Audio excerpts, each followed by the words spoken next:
Well, guys, welcome to Boxing Blog Center. And if you're new to the channel, click the like and of course subscribe right now, man. So we're live, I think, and I'm with my bro right here, John Ajibade Olamide. What's up, bro? Yeah, what's up? How you doing? I'm cool. Yeah, man, we did well. I'm very, very alright, man. You know. So, breaking news. I guess you've heard about the news. The news came from Dan Rafael yesterday. You know, a writer for ESPN confirming that Ruiz Jr. has agreed to fight Anthony Joshua in Saudi Arabia. What are your thoughts about this current development, man? Yeah, to be honest with you, I remember the last video that we did. I told you that I don't see that happening for AJ to take Ruiz Jr. to court. I don't see that happening, and then they've taken the right step, and this is the step we need to take.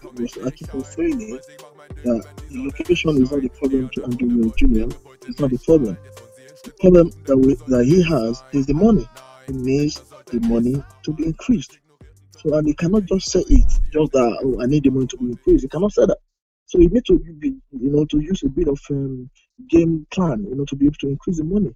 So that's exactly what he's doing. And I said that time with that number, that look, it would be so stupid for AJ to take him to court. I said that different time. Some people doesn't believe me. They don't even know what I'm talking about. They don't even know what I'm talking about. So, but what I'm saying now is that AJ has taken the right decision by increasing the money, and that makes his journey to be more, easy rather than taking him to court. So I'm actually impressed with what they did today. I'm quite very happy with the news. So let's wait in December 7 and let's to celebrate AJ. But to be honest with you, AJ is a proper businessman, and I believe what he did will totally favor him in the future rather than taking him to court. Very interesting, very interesting. If you're watching right now, guys, if you're watching live, okay, click that like button and comment on the live chat so that I would know you are active, and maybe give a shout out to some of you guys right there, man. So, do you know how they got Ruiz Jr. into agreeing in fighting in Saudi Arabia? According to the article right here, let me read the article if you don't mind. According to the article right here, written by Dan Rafael, he says unified heavyweight world title holder Ruiz Jr. has agreed to go to Saudi Arabia to face Anthony Joshua in their much anticipated rematch. A source with direct knowledge of the discussions confirmed to ESPN on Thursday. Ruiz and his team on Wednesday night agreed to terms that we have him face Joshua again on December 7th at soon to be a constructed outdoor stadium in Diriyah, Saudi Arabia, where the government is backing a site fee worth tens of millions of dollars. So they're gonna build an outside stadium, outdoor stadium in Diriyah. Okay, very interesting. The Ruiz camp, which includes promoter Tom Brown and advisor Heyman, was awaiting the paperwork from Joshua promoter Eddie Hearn of Matru Boxing on Thursday, and as long as what they've agreed to is reflected in that paperwork, Ruiz will sign. The source said. The Athletic first reported that Ruiz had agreed to terms. Ruiz's team sought not only a better financial deal than what was spelled out in the contract for the first fight, about $9 million for the rematch, sources have told ESPN, but also guarantees for other aspects of the fight that were not part of that original deal. According to the source, Hearn has made Ruiz happier in terms of the money, including giving him the Mexican television rights for the bout. Wow. Wow. Giving them the Mexican television rights for the bout? Is that Yeah, really wise? see, look. No, I no, was no, no, telling you. but let me continue. Let me finish first. Yeah, I don't want to stop there. Um, this is crazy right here, man. Happier to make him happier. You gave him the Mexican television rights for the bout. Wow, that's tens of. We're talking about millions, maybe 2 million. You never know. Maybe more than that. The source also said that the camps agreed to have the voluntary anti-doping agency (VADA), which is very important, widely considered the gold standard in drug testing, oversee random drug testing for the bout. VADA also handled testing for the first fight. Because Saudi Arabia does not have a true athletic commission with experience regulating professional boxing, another one of the aspects agreed towards that representatives from a United States Athletic Commission to be determined will be on hand to assist the Saudis in regulating the bout and to make sure normal championship protocol is followed. Why must it be from the United States? Why? Why not from the UK? I mean, I don't understand why the hearing is just giving. Listen, I understand the bout is on everything. Why are you giving Ruiz Jr. some key advantages? Because these are key advantages. We never know what can happen. I know VADA is a very strong, anti-doping drug agency. Listen, I love their platform and what they're doing. But in this fight, we never know. We know that Americans are very much against this bout happening in Saudi Arabia because of the human rights, violations or something right there, happening, which people don't really like. Even though in your own country you're killing yourself with guns and everything, no one talks about it. It's all fine, for Americans to carry guns and kill each other, But other country cannot even have obtain their long-standing culture. Listen, I'm not one of those guys that support anything that has to do with discrimination of women, because I think women are queens, especially where I come from. Coming from Nigeria, women are queens and are meant to be respected. I've never seen my dad maltreat my mother once, so that is something that is special. But I understand how African women and Western women are very different. Western women tend to want to be independent, and they can curse you out at any time. They can act fun. They can act funny. They don't really have respect. They are not caught. Listen, they're just different compared to African women who knows that a husband and family is everything. Over here, it's not like that. You know what I mean? You can have a child with a girl. think you're building a family. All of a sudden, one day she will tell you, oh, I don't love you anymore. Then it's finished. You know what I mean? Then you become a single daddy. You know what I mean? So very different. And but I still believe that Saudi Arabia should they deserve a fair share. But I'm not a government, by the way. Let me continue. Let me not make this stuff political. So is that because Saudi Arabia does not have a true athletic commission, a true athletic commission with experience regulating professional boxing? Another one of the aspects agreed to was that representatives from United States Athletic Commission to be determined will be on hand to assist. Why not from the UK? This is what I'm saying. Why not one from the UK and one from the US? Instead, it has to be from the US. Let me continue, by the way. They also agreed that the referee and judging panel will need to have at least 40 world title fights of experience to be considered for appointment. The source told ESPN. Let me stop from there. Let me stop there first. Then you can counter that if you want to counter that, bro. Before I continue, what are your thoughts about ever?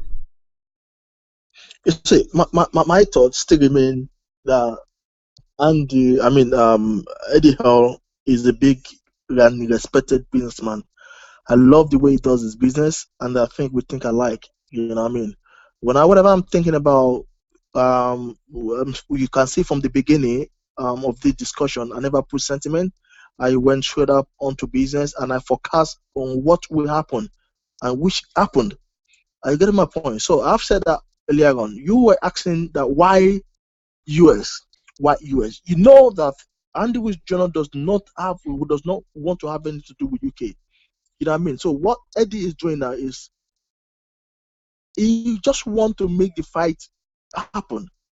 He has told AJ has instructed him, look, I want my belt back.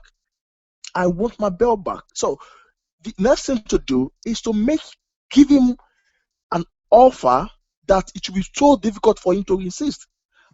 For my previous video that we did, I gave you the breakdown of how Andy Ruiz Jr. money went. I mean, I also told you that I'll be so surprised if he still have about $400,000 in his account. I told you that. So this guy is keen. He needs more money. That $9 million, to me and you, it could be a very huge amount of money. But to be honest with you, to Andy Ruiz Jr., it's nothing. Because he has taken Andy Ruiz is nothing, right? This is all you're saying or what? Yeah, for now, because he's already worth 7 million already. So bro, Andy Ruiz Jr. has not even listen. Andy Ruiz Jr. is not even. I wouldn't even call Andy Ruiz Jr. a millionaire yet. Okay, I wouldn't even call Andy Ruiz Jr. a millionaire yet until he got. Do you know how they rate people? From the previous income, he has earned 7 million already. Yeah, yes. Yeah, we know that. We know that. It's 7 million. Are you getting my point? How can his worth be 7 million? Okay. Oh, wait. What are you saying? His worth be 7 million. So, you're not trying to. Because he got 7 million from the previous fight. So that is his worth. So by now, if he got 9 million from this fight, his worth from that December will be 9 million or whatever he got from that money, from that fight, will be his worth. Are you getting? Yeah, I understand you, bro. So because he has useless that money in the first place, he does not have any money again. Do you understand what I mean? Now, if you are working now, probably you want to maybe just seek for employment, you want to work in a particular place, and they said, oh, you are collecting, let's say £50,000, yeah, for per year. Are you getting my point? So £50,000 is your worth now. So if you want to go for another job, you gotta collect the same money or above what you're collecting. You don't want to go below. You understand what I mean? So now that your worth now is $50,000, £50,000. That's your worth per year. You understand? That's how it's been done. So now, either you like it or not, Andrew Jr. is worth now is 7 million because he has earned 7 million from the previous fight that he fought. So now, for him to now say, oh, my next match which I'm not sure I will win, would be 9 million. And now I don't have any penny in me again. I'm skinned. So what I would, and I have the power, to twist things around. So what Andy the Junior does is to use status game to be able to maneuver. Because he knew that he's Hello? But what he needs money, extra money, and he cannot go to Eddie. He cannot go to Eddie and say, Eddie, that money. The best thing to do is to play games. And I've been saying this time with the members. This is playing games. The location does not matter, please. Bro, can you talk to the phone? Okay, now is it? Even though if you do not beat AJ, at least you have something to hold on with. That's exactly what's happening here. So now he knew that 9 million they're going to give him. He already got 7 million, and he knew that if he fights this time, it will be 9 million. So 2 million different. He's a big boy now. You know what I mean? 2 million is nothing to him anymore. So he needs more money to be like, okay, fine, let me get 12 million. And I said that in that previous video. I said, if I happen to be heady, I will call this guy on the round table, and I said, oh, I will give you 12 million. I will give you 13 million. He will not be able to resist it because that's what he need. He cannot get that fight, that money anywhere. Even though if you win AJ now, you cannot get that money, that fight, that money with anybody. You can only get that money with AJ. So he is a very clever boy. He's using business mind game to be able to win that extra money. And he knows that if that fight go beyond December 7th, they will shoot him on one belt. And that's what AJ doesn't want. AJ wants to have those 3 belts intact. That's what he wants. So he knew AJ's mind, he knew what AJ wants, and then he's now using diplomacy to play. Why? Okay, may I ask you? Why must? Every time we have having argument, I said what this guy needs is money. Bro, can you hear me? Can you hear me? Can you hear me? Can you hear me? As simple as that. And can you hear me? Can you hear me? And look, I'm so happy with what Eddie did. Eddie now has showed me that he is a perfect businessman. He knows the game of this. He knows the rhythm of this game, and he has been playing the rhythm. It would be so useless or stupid of Andy not to sign that contract, because that is exactly what he wants. He cannot get that money from fighting anyone in this world apart from AJ. So that's why he signed it. Okay, so I'm quite very happy that the fight is going to happen.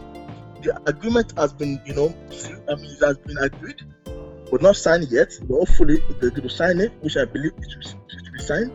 And I said to you, the last video, that it should be so stupid. Sorry for my language. Whatever for AJ not to go to court, because going to court is not done, and I don't see that happening. That will never happen. It will never happen. So that's exactly what I did. I'm quite very happy with what happened now. I'm so happy. And here comes December 7. Hopefully AJ smash him and AJ become the unified champion of the world again. And look, his portfolio will be now triple of what he is now. What he's getting now double, triple of what he's getting in terms of financial, in terms of popularity, in terms of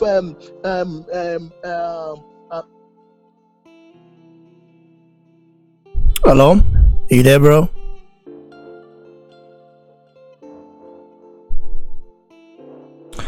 Where it looks like we lost Ajibade. Yeah, you can hear me now? Hello? You can hear me? Hello? I don't think Ajibade can hear me, so. Hello? Hello, bro?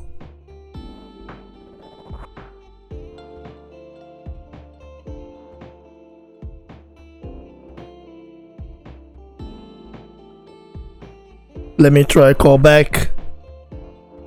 Damn it.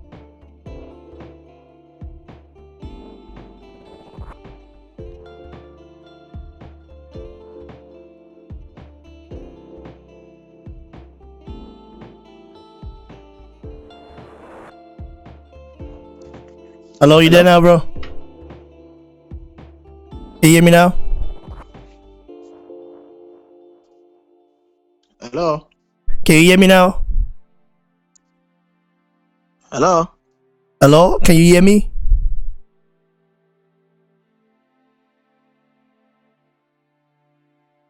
Hello?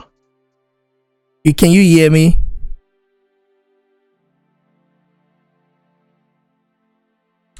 Well, looks like everybody cannot hear what I'm saying. Oh, so we'll see what happens, guys. Anyway, before I have to reconnect, I have to reconnect in first and see what goes on. Yeah. But before that,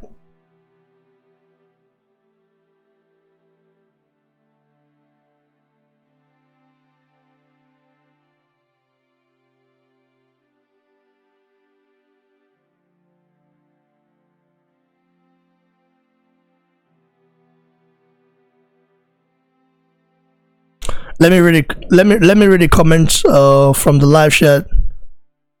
J Os says, reckon Ruiz didn't really fancy the rematch at the moment, so Hearn dangled a carrot in front of him and his team. Ruiz is probably lucky he didn't take an easier fight first and lost the purse.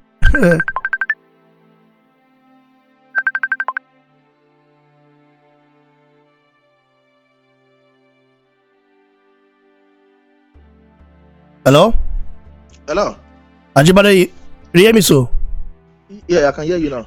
Oh, I don't know what happened, bro. Something just went on. I think it was from your side or my side. I don't know. So continue, brother.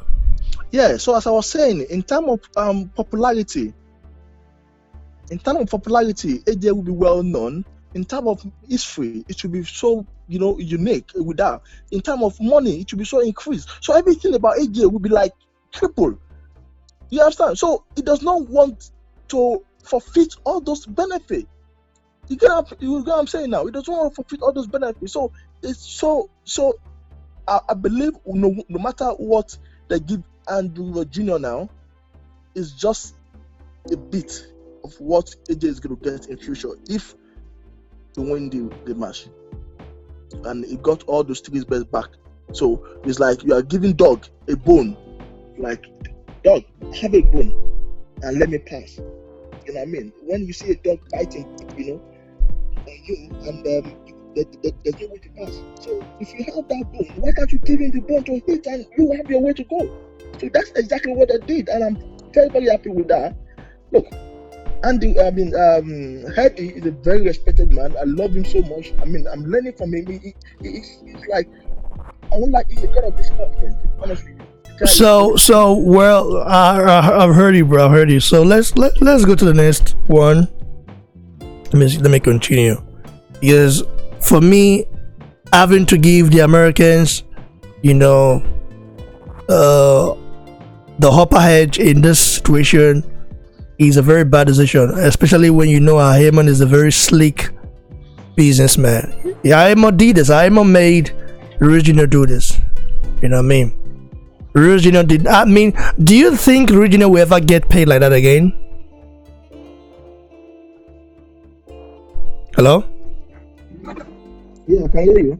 Yeah. Okay. Do you think Ruiz Jr. will ever get paid like that? If he loses against Joshua, do you think any fighter, any top fighter like Wilder, we want to give Ruiz Jr. such payday, or if we fight him? That's what I'm saying. That is because he's digging his own grave. Meaning, he's making people listen. All these top guys, all these upcoming guys, will see Ruiz Jr. and say, "We will not fight this guy."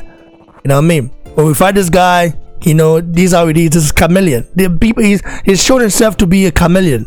This is just gonna be bad business for him. Except, he actually take care of his money. But I'm telling you right now, if he gets beat by Anthony Joshua in a rematch, believe me, Andrew Jr. would, his name would just fade away. You know what I mean? Look. Nothing concerns with Andrew Jr. because either he likes it or not, he has his own life to live. You know what I mean? So I don't care about him. Whatever is how he spend his money, I don't care about that. But what my mission, my my concern is about AJ to get his belt back. And how can he get his belt back? Is to give Andrews Jr. whatever he wants to be able to allow him to go. And that's exactly what I've been saying from the beginning of this discussion. That look, Andrews Jr. anyhow you want to live his life, let him live his life. But he is the obstacle that's blocking Anthony Joshua of achieving his dream. And look, let's give this guy whatever he wants, and let's get the belt back. Hopefully, let's get the belt back from him, and now see what's going to happen to AJ from there. AJ will now be a decision maker. You know what I mean? It will be a decision. How much is 3 million? I mean, they can have 3 million, 9 million. Probably they give him 12 million, or probably 15 million. It means nothing to AJ. You know, so we don't want, when it comes to business, we don't have business. Why did Eddie Hearn had to give this guy the Mexican television rights?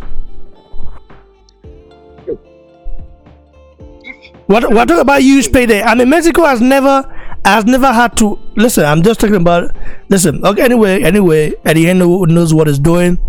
I don't think Eddie Hearn would have given Ruiz Jr.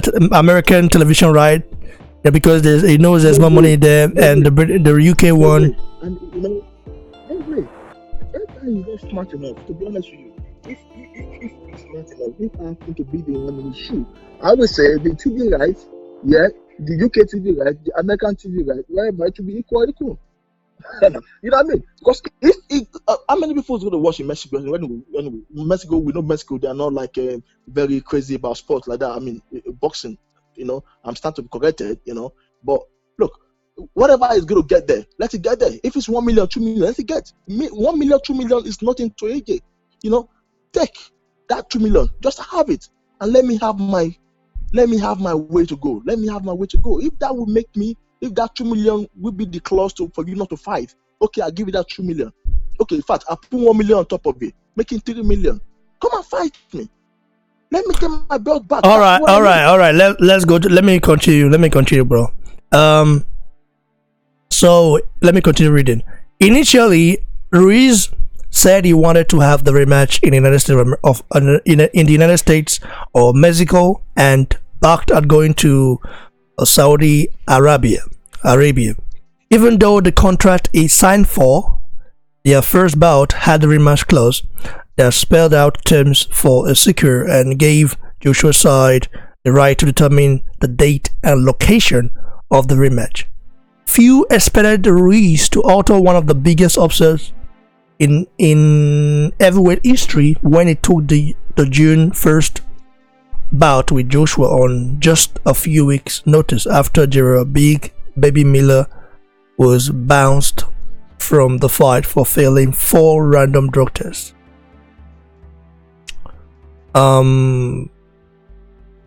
But Ruiz, 29, of Imperial, California, survived a third round knockdown at New York's Madison Square Garden to drop Joshua of England twice later in the third round. Ruiz scored 2 more knockdowns in what turned out to be the final round, as he recorded a 7th round knockout to take Joshua's 3 major heavyweight titles and become the first fighter of Mexican descent to win our heavyweight world title. The first fighter of Mexican descent. They are not saying the first fighter. Yes. Listen, anyway, of Mexican descent. They are not saying.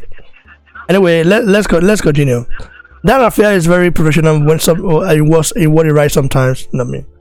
The Joshua exercised his contractual right to an immediate rematch, which was expected to take place either at Madison Square Garden again or at Principality Stadium in Cardiff, Wales. But when Hearn got a massive side offer to stage the bout on the outskirts of the Saudi Arabian capital of Riyadh, he and Joshua agreed to go there despite the country's reported human rights abuses. Even though the contract for the first fight spelled out the terms of the rematch, Ruiz would not agree to have the fight in Saudi Arabia until certain stipulations were met. Hearn, who declined comment to ESPN, very interesting, recently held a news conference in London with Omar Khalil, the managing partner of Skill Challenge Entertainment, the company that spearheaded the Saudi Arabian effort to land the fight. To announce the venue for the bout, neither fighter attended the news conference, and Ruiz had not yet signed off on going to Saudi Arabia. That resulted in her having little choice but to give in on some deal points to make sure Ruiz would fight in Saudi Arabia. Very interesting. What are your thoughts about that, man? Yeah. To be honest with you, okay, from the beginning, yeah, I know that they've agreed to fight. I mean, AJ has the power to decide where the fight will happen, you know. But unfortunately, Andy Wu Jr. is the champion now, so it could, you know, it could jeopardize things, you know, it could damage things anyhow now because he has a little bit say, you know what I mean. So, and I've said that even fighting in Saudi Arabia is not the concern. So everything that he's saying, you remember one video that we did that said, don't let us listen to what is coming out from his mouth, but let's listen for what his mind is telling him. I'm getting my point. So his mind is telling him that, look, I need more money. That $9 million is not enough for me. But he cannot say that that money is too small. No. So the only thing to use is to use the venue. Oh, I cannot come to UK. Something is happening UK. They're going to buy the referee, or they're going to do this. Oh, I cannot go to Saudi Arabia. They're fighting wherever. Come to US, because he knew that Eddie Hearn have good out to US. And even though AJ, and I told you that, look, if I happen to be AJ, I will say, okay, let's go to US. Even though if you go to US, he will still tell you that, no, I got injury, I cannot fight. Oh, something happened. There must be something, because the value is not really important to him. What really important to him is the money. He needs more money. That $9 million is not enough for him. Remember, he needs to pay tax. He needs to pay the team. The managers have to get some.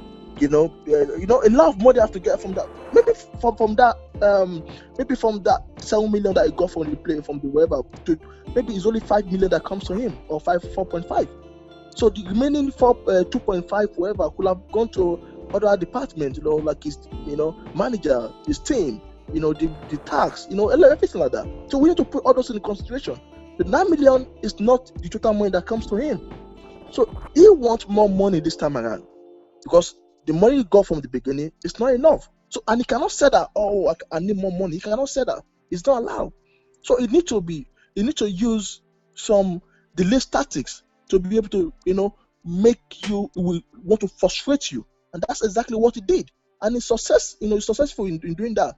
But look, either he got 12 million or 42 million. Either is using delay tactics. It's part of the business strategy anyway.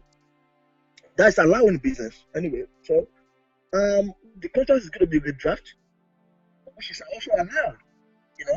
It's also allowed to be draft. The draft is only allowed in contract. So then they could fight in Saudi. Remember, he told us that he cannot fight in Saudi. Oh, I need protection. So what's happening now? When the money comes in, did you hear him talking about the protection anymore? No. This guy does not care about it. Tell him what to go and fight in anywhere. Just even in what's it called?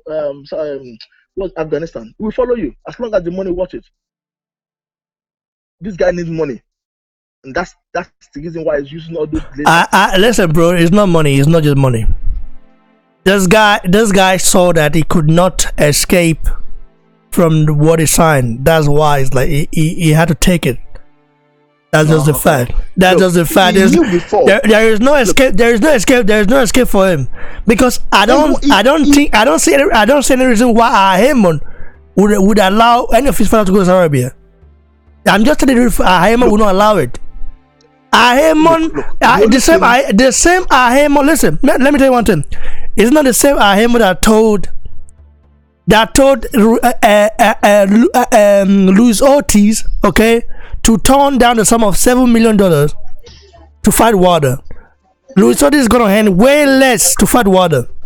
And as you know Luis Ortiz as is And the reason why Luis Ortiz didn't take the fight with Joshua. wait, hey, everyone, we have Mohamed Lawa in the house right now, man. The legend himself is here, 2-time MMA world champion. Remember that. We have Lawa in the house. So, bro, you're back now. You're back now. I think I have to do the introduction again. The introduction. Wait, bro. Hello, boxing fans. Welcome to Boxing Blow Center right now. We are live with Mohamed Lawa, a 2-time MMA world champion. You know me, the legend himself is in the house with BBC and Ajibade and other guys in the house right now, man. So, bro, you heard what we talked about, right? Yeah. You can jump in real quick, bro. Yeah. So the reason why Luis Ortiz didn't take that fight, for one, he was injured.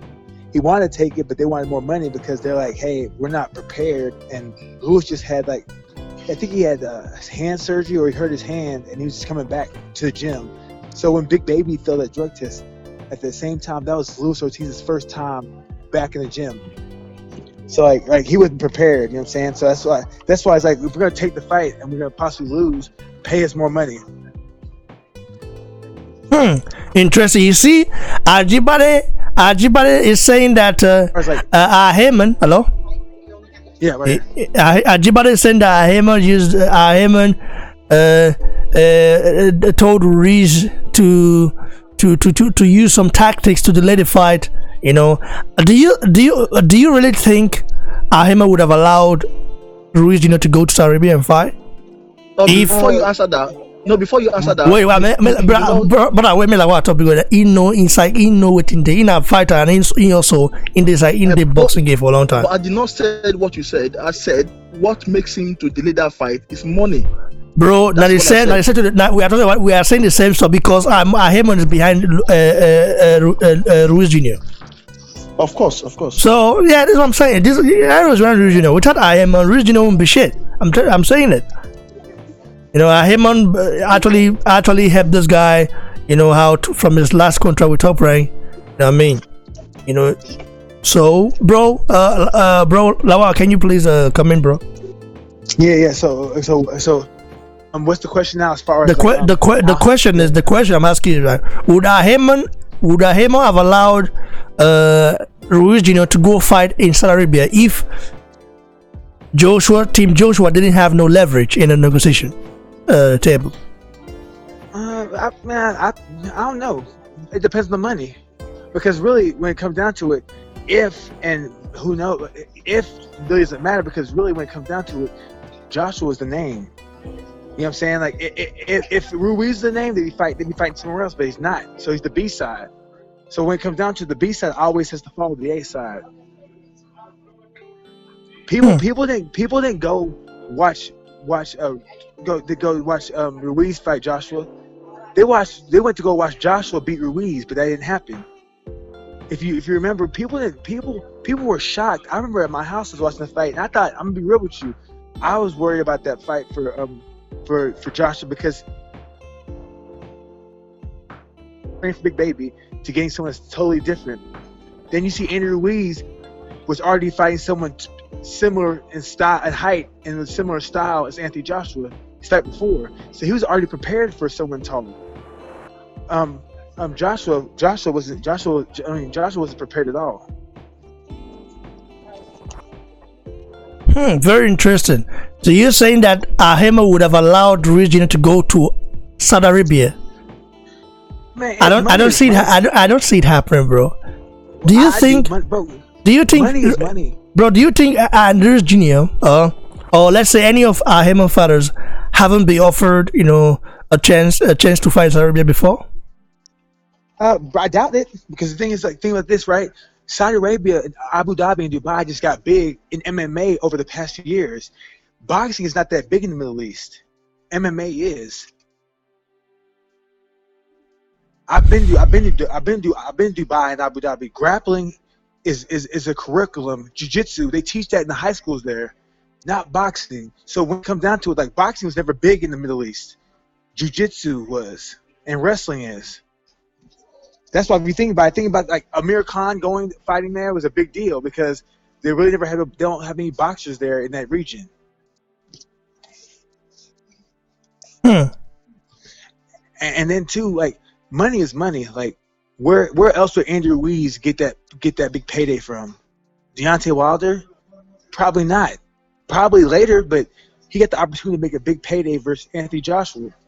He took it, and he succeeded.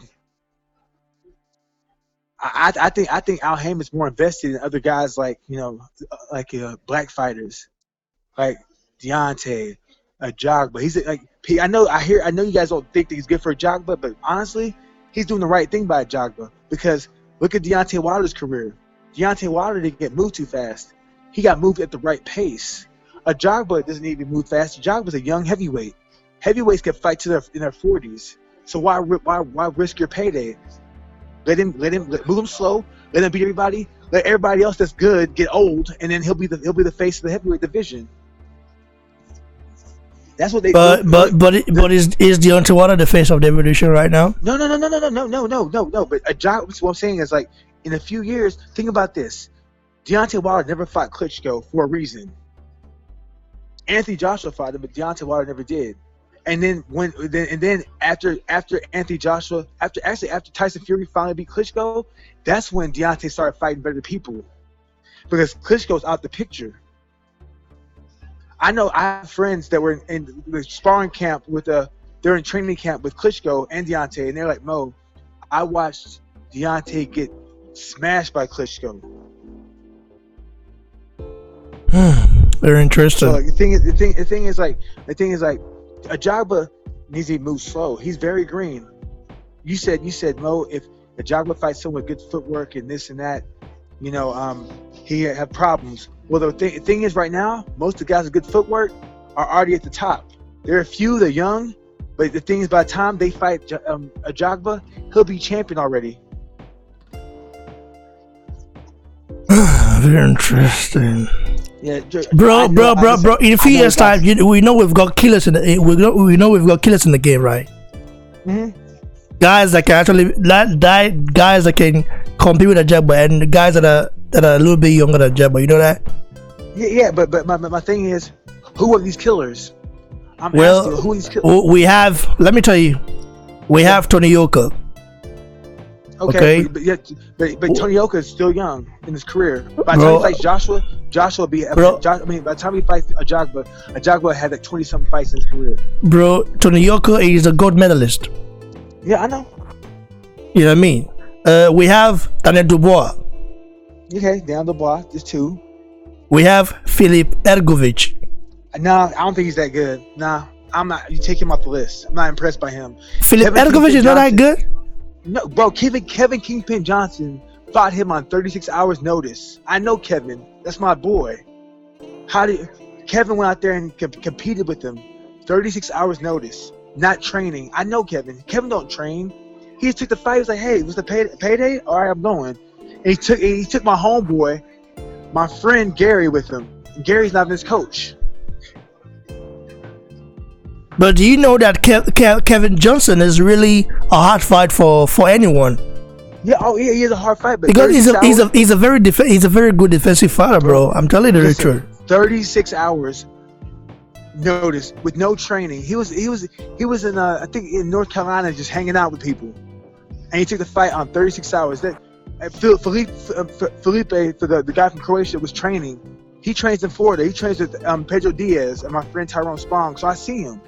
I think he's good, but I'm not that impressed with him at all. And even Kevin told me, Kevin said, Mo, he's good, but he ain't that good. I'm not, I went out there out of shape and I went 10 rounds with him. Bro, the guy knocked Greg Corbin out in the first round. Bro, I sparred with Greg Corbin. I sparred Greg Corbin. Greg Corbin spent 10 years in jail, got out and started boxing. He's from Dallas. I'm from Dallas. Bad news, Greg Corbin. I know him. I know his people. He's tough, but the thing is, he's still learning. He's still learning. He had no solid amateur background. Felipe had a good amateur background, so like of course he should beat a guy with no amateur background. Very, very interesting. Name more people. I know boxing like the back of my hand. You can name more people, and I'll tell you what I think about them. And I'll be honest. So, do you think Ali Ramirez is not something to watch out for in the heavyweight division? Doubt. Go ahead. What'd you say now? Repeat that. Ali Ramirez, the guy that fought Ajagba, the guy Ajagba fought last. Yeah. You think Ali Ramirez is not going to be a force in the heavyweight division? I think he could be, but the thing is, Ajagba was hurt. Look, I think it was hurt, man. I think he got hurt in the fight because why else would he get suspended up until January 2020? Let's talk about that. So Ajagba, I saw that Ajagba has been suspended because people want me to talk about that. So someone sent me a message on Twitter and showing me the picture, of his profile on BossRec. I saw it suspended till 2020. I was like, for real? How is that possible? So I made a video about it, and people will say, well, this is fake news and all that. Listen. Hello? Yeah, bro. So people say it's fake news that Ajagba suspended, something like that. No, not fake news. That's what I saw, and he's I'm showing you guys right now. By the way, you guys who are watching live, you know what I mean. Yeah, you can see right. He's suspended. It's most likely so medical suspension. Can you elaborate on why it's suspended? Yeah, a lot of times, man, after fights, you'll see people after you fight. Hello? You out, and they'll ask you. They'll be like, "Hey, man, you have any injuries? Can you hear me?" Yeah, I'm hearing you, bro. Yeah. Okay, the doctor will ask you, is your hand hurt? Are there any injuries? How's your jaw? They'll feel your face. They'll check your arms, check your shoulders out. If you have any injury, they'll be like, okay, you're suspended for this many days. Depending on the injury, go see this doctor. Suspension ain't full until he sees the doctor. So once you see the doctor, and the doctor's like, he can compete, they'll lift it. Remember, if it was a drug, if it was like a suspension for drugs, something like that, the whole world would know because California and Nevada, they made their name off of catching people cheating. Very interesting. And New York's in the same thing now. That's why they're drug testing people before and after, and they're doing extra testing during camp. New York, Nevada, California. So, why isn't Apochi's profile like that? Like he's not suspended. Is Apochi not injured as well in his last fight against Newman? Was he not injured? I don't know because the thing is that it depends on what you tell the doctor. If after the fight, if like for me, for instance, like I remember I fought one time and I told the doctor, man, I hurt my hip, and he's like, oh really? What do you think? Well, you're me. He's like, they gave me a 60-day suspension until I saw a doctor on my hip. No contact suspension. So that means that I can't take no fights until I get cleared by the doctor. That's all it is. Okay, bro. So if you guys have any question for Muhammad Lawal right now, he's in the house. You guys should,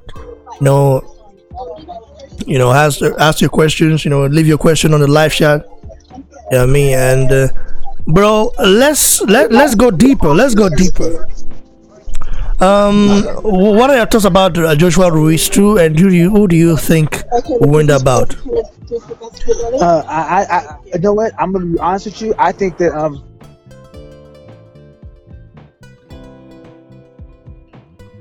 Well, I think we lost Lawal because of the network. I think the internet connection right there where he is bad.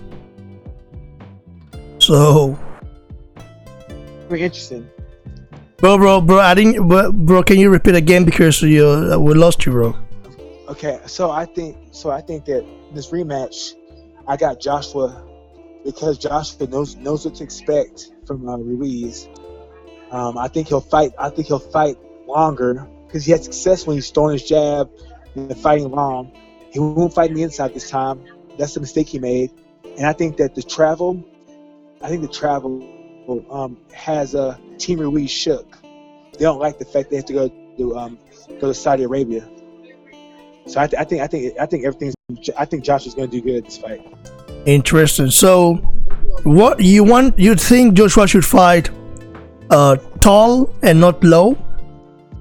Yeah, I think he should fight tall and long, because Ruiz has a short reach, and Ruiz he does his best work on the inside. If you look at boxing, the best combination boxers in boxing right now are all Mexican: Ruiz, Canelo, and Benavidez. So the thing is, if I'm on his team, I'm telling Joshua, use your jab, use a double jab, use your right hand, fight in the pocket, fight long. You have the reach advantage, you have the height advantage, and you can move good. And also, I'd have Joshua lose some weight. I think he carries too much muscle mass to go 12 rounds. He needs to be leaner. Like when he was in the Dillian White fight or what? Oh yeah, in the Dylan White fight, yeah. I think being lighter for Ruiz would be better because he can use the speed. Very interesting. So, what's going on with the Luis Water rematch? Sabah. What'd you ask now? Luis Ortiz Water rematch. What do you think is going on there? Because they've announced this fight. Water had announced this fight. Was it not May? If I'm not mistaken. Where's the fight gonna be at? I don't know, man. Still no date about, and no new news about. It's just crazy. Now they're saying it could happen in October. I mean, I don't just know, bro. Well, I'm telling you this, right? If you watch the first Deontay Ruiz fight, the first Deontay Ortiz fight, the fix was in. I was cool. I'm cool with the Durrell brothers, and Anthony was there. I talked to Anthony. He's like, yeah, that was a good fight. I was like, what's weird to me is that they had Deontay win the fight after the first 5 rounds. He's like, Mo, there's no way Deontay won the first 5 rounds.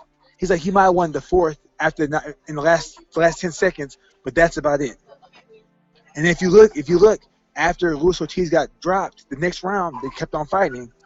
After Luis Ortiz beat up Deontay, they stopped the fight so the doctor can check his eyes out, look at him, check his head out, and then they fight. They gave him time to recover. You know what I'm saying? So the fix was in. The fix was in. Well, very, very interesting. Very interesting, I must say. What are your thoughts about this Anthony Yarde and Kovalev fight? You know Kovalev? Hello? Yeah, we cut out. Do you know Sergey Kovalev? I see him all the time in Florida in Deerfield. I see him all the time. I used to watch him train with John David Jackson. Do you know Anthony Yarde? Yeah. I'm not a fighter. I'm in the corner. Okay. Yeah. So did you talk to them today? Yeah. Okay. So you know what? I'm gonna be honest with you. I'm not sure about. I used to see Coach Ajayi with his son, with his nephew Junior Saba in Las Vegas, and he had good mitt work, and those guys are in shape. I just don't know about Yarde when it comes to his overall his level of competition is lower. Yeah, I don't trust his experience, man. That's the only thing. What happens when he fights a guy that fights back and he gets tired? Tunde Ajayi. You mean Kovalev? No, I'm talking about Yarde. Yarde, Anthony Yarde. Yeah, because like if you look at it, who does he really fight? He's very talented. I just don't know about his what happens if he fights a guy that sticks around and And the thing is that if he doesn't go to Kovalev's body, he's not going to beat Kovalev. You have to go to the Russians. If you look at it, Lomachenko lost to Salido because of body shots. Prince Nassim lost to Barrera because of inside work. If you want to beat these European fighters, you have to go to their body. You look at Anthony Joshua when he fought Klitschko. He went to the body real well on Klitschko. So you have to go to the body well. If Yards go to the body on Kovalev, he's gonna lose. Very interesting. Do you think Kovalev is overlooking Anthony Yard? Okay, I'm gonna have this sign again in front of me. Yeah. Okay. I don't think. You know what? I don't think so. Date, please. What's his date now? Okay. I don't think so. I don't think he's overlooking them. I think he has he's thinking about Canelo, the fight with Canelo though. Can I keep this? Okay. I think he's thinking about fighting Canelo, but I think when it comes down to it, he knows that if he doesn't get past Anthony Yarde, the fight with Canelo is not going to happen. So I think that he's pretty focused. I think that the fight can go two ways. I think the fight can go with Kovalev just being like Joe Calzaghe. It'd be like Joe Calzaghe versus Jeff Left Lacey. It could be like that. Or I could see Yarde starching him, putting his combos, using his quick hands and touching the body and just using overall athleticism to beat him. Very interesting, bro. Man, you just keeping it real. Like, you know a lot about boxing, I must say. You know a lot about boxing, I must say that. Yeah, I love boxing. You know, when I was younger, I used to watch boxing. As I got older, I used to read books by Burt Sugar, and I used to just watch old fights. So electric. Ajibade? Yeah. Yeah, what are your thoughts about Anthony Yarde?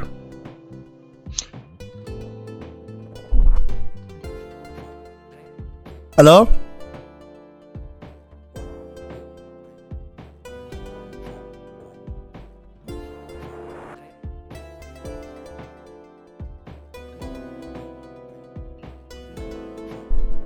But I'm not. Wait. I have to call you guys back again, I guess. In like right back. We have some people out. So you guys should stay tuned. People watching live, stay tuned. You know what I mean? Let me head them back. Ooh. People want to join as well. So enjoy the music. I'll be right back very soon.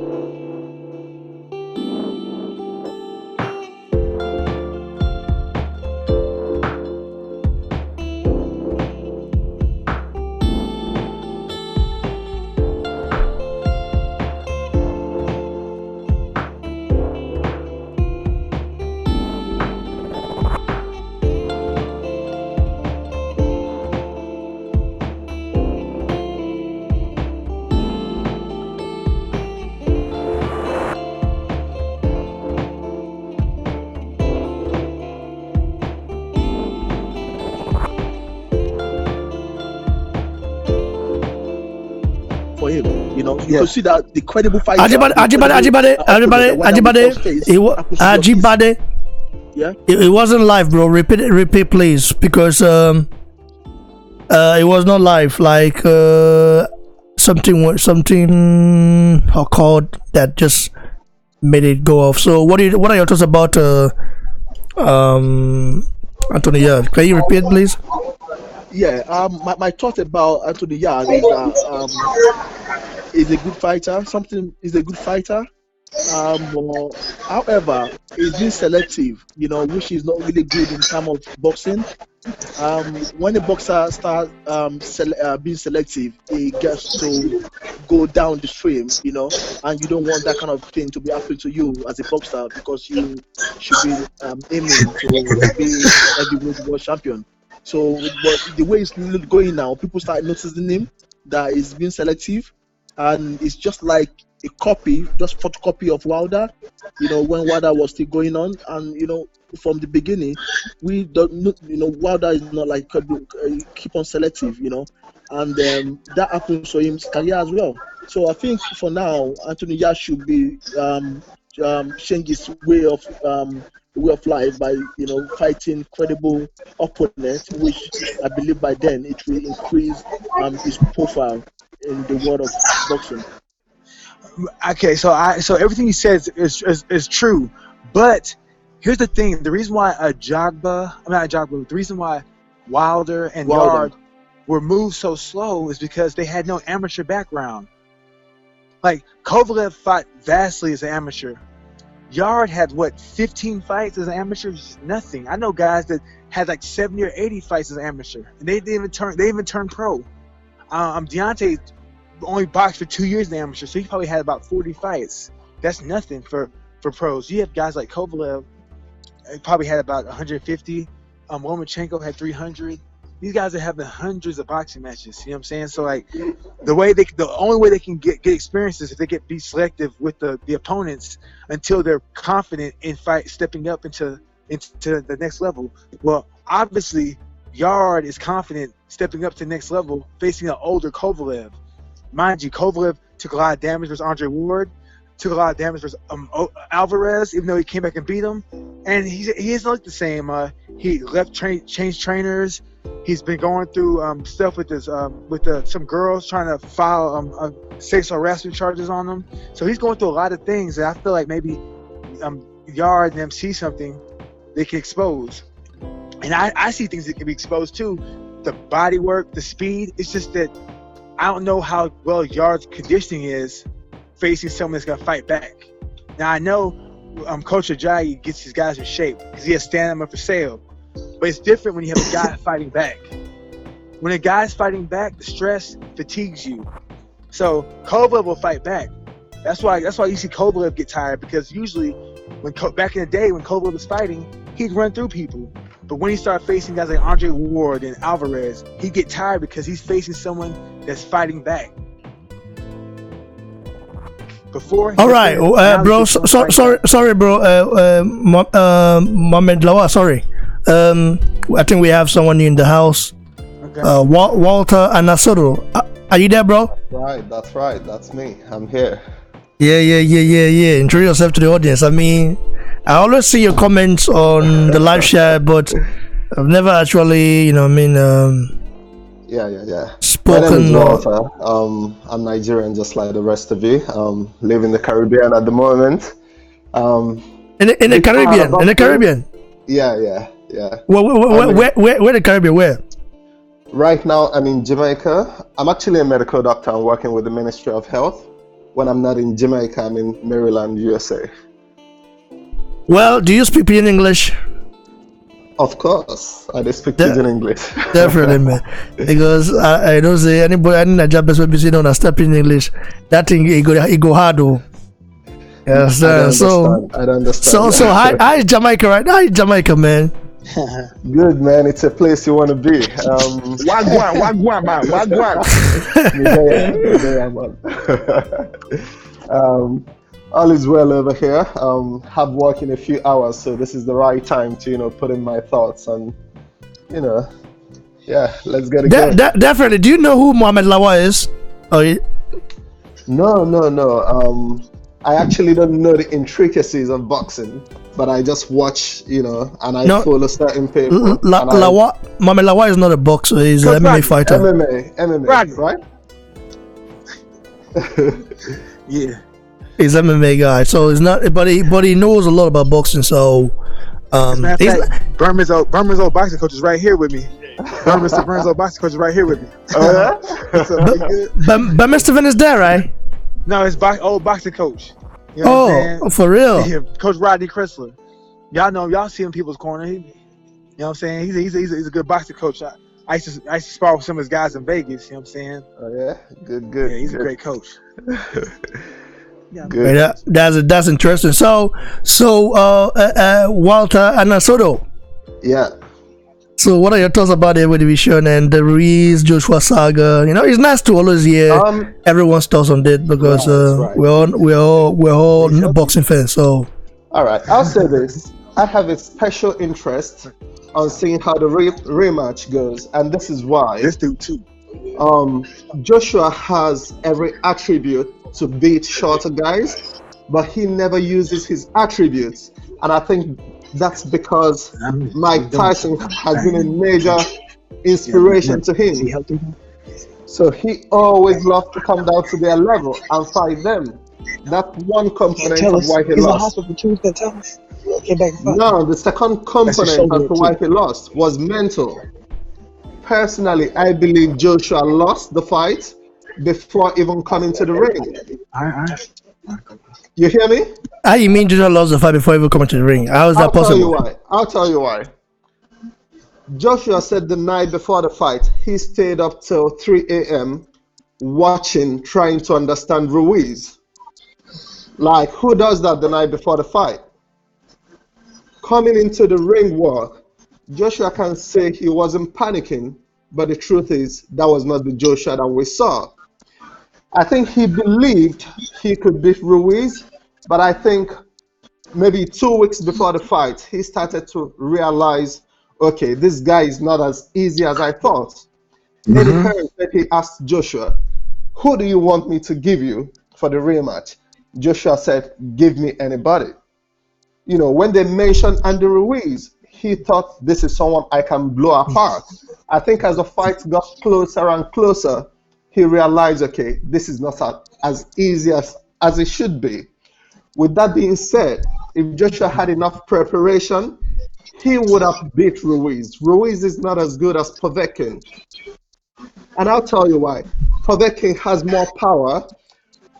Povetkin is faster, feet-wise. I know Ruiz throws a lot of punches, but feet-wise, Povetkin is faster. Now, round one and round two, Joshua comes in, he is boxing and trying to study Ruiz at the same time. That's why he was boxing at, boxing using the back foot or whatever it's called. Because boxing on the back foot, yeah. Right. He's trying to understand this guy as he is boxing. Meanwhile, this is something you should do in camp. Study someone in preparation for the fight. You don't start studying someone while you're boxing the person. In third round now, he knocks Ruiz down. That was a flash knockdown. That took. And yes, in Joshua's head, I need to get him out of here. Now, this is the time.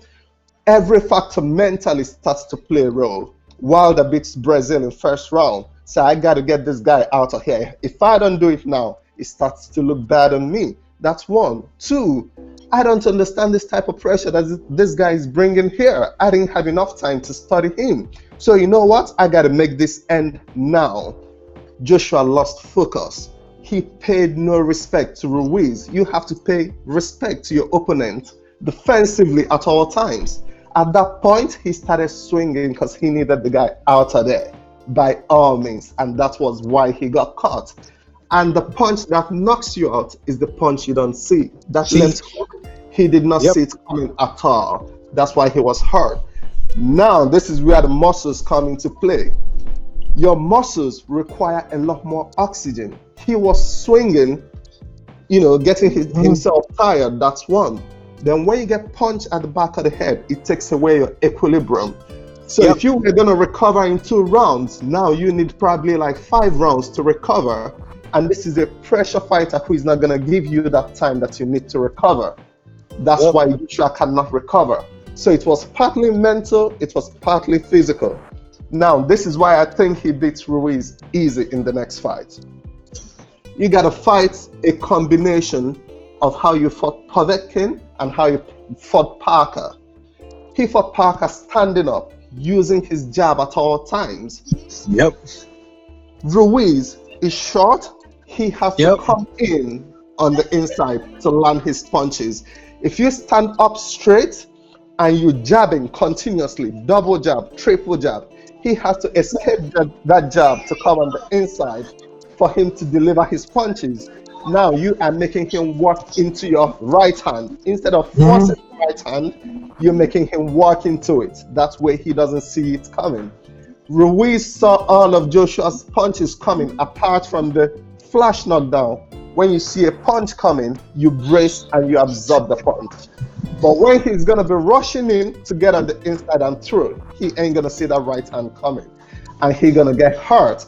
And once he gets severely hurt, Joshua is gonna take him out the way he took out Dillian White. Cold. Yeah. Hey, repeat that. I'm gonna tell you this.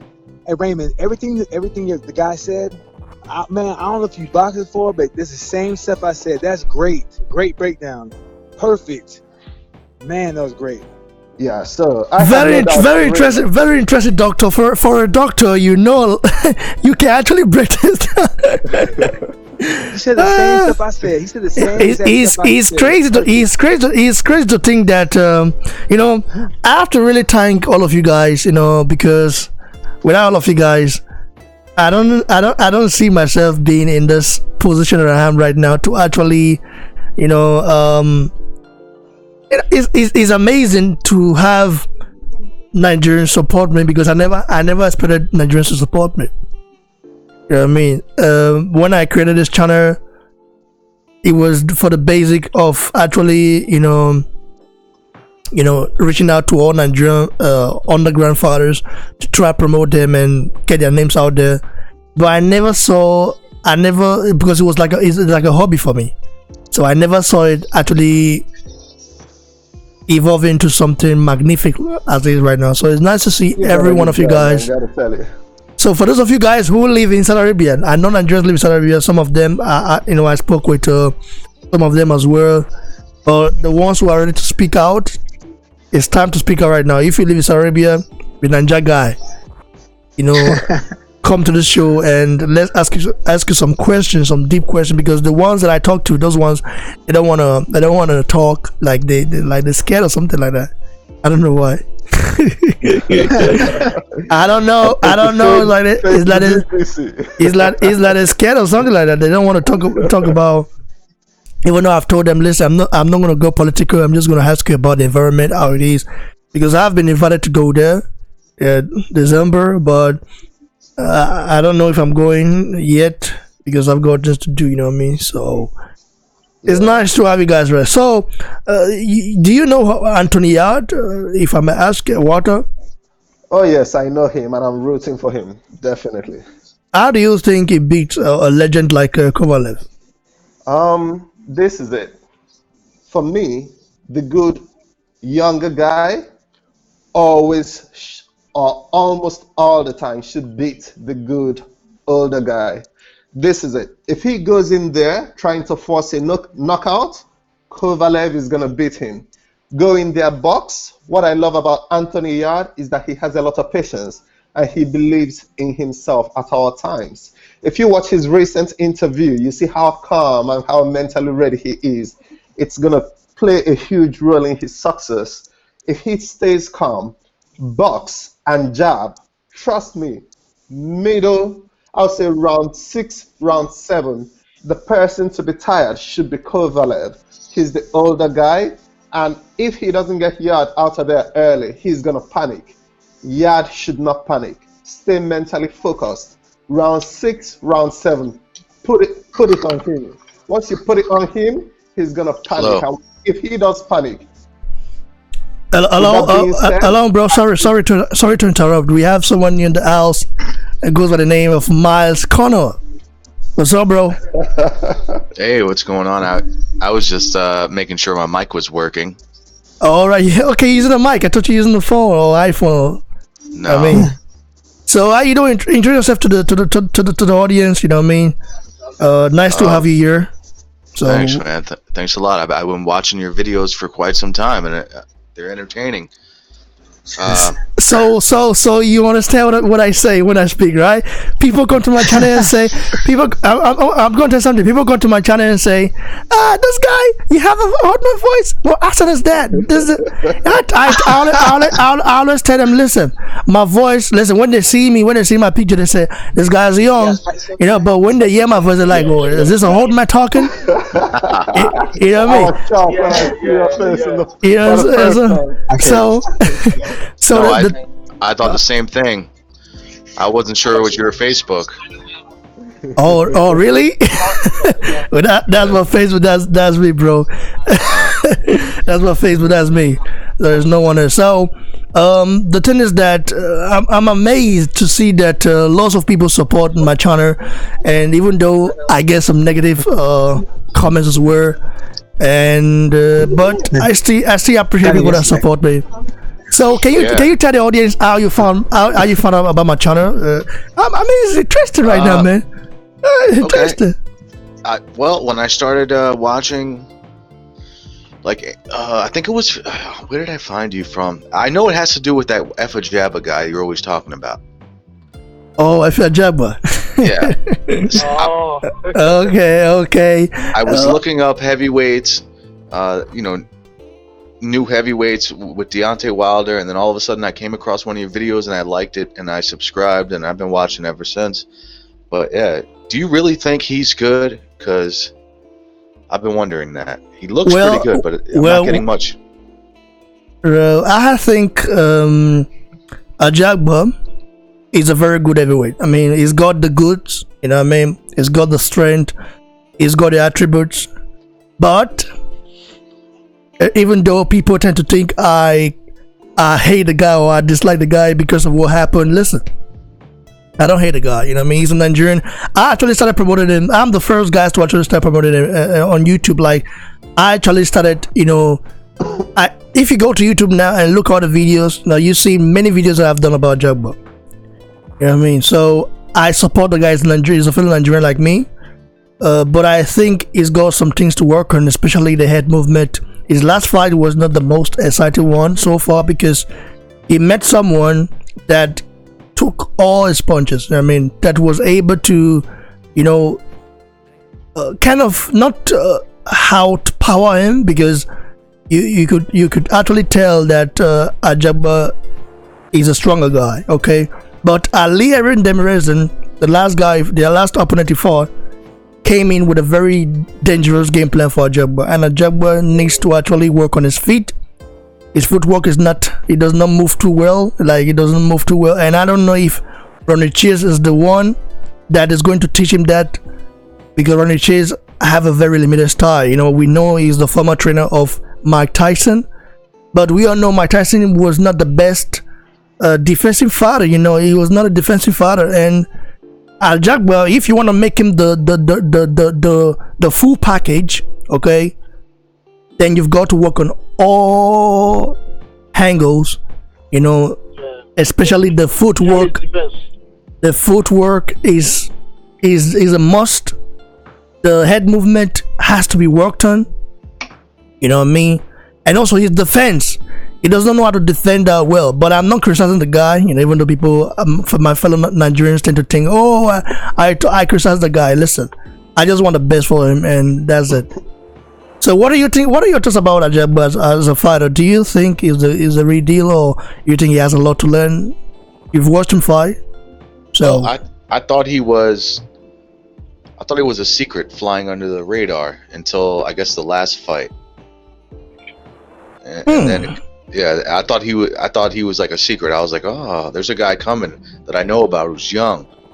So I still kind of think, I hope, but because I do want to see good heavyweight fights. But can he beat somebody like Ruiz right now? I don't think so. No, I don't think so. I don't mm, think so neither. why don't you think he wouldn't be able to beat Ruiz? I think he can He's do slow. it, but he No, I needs. think no, because his last match revealed his weakness totally. So previously, we all believed that Ajagba is quite very good. His heavy punch, whatever, his knockout style is unique and stuff like that. But when he fought the last guy from Turkey, you could see that he's quite very weak as well. You could see weakness. You could see a lot of places that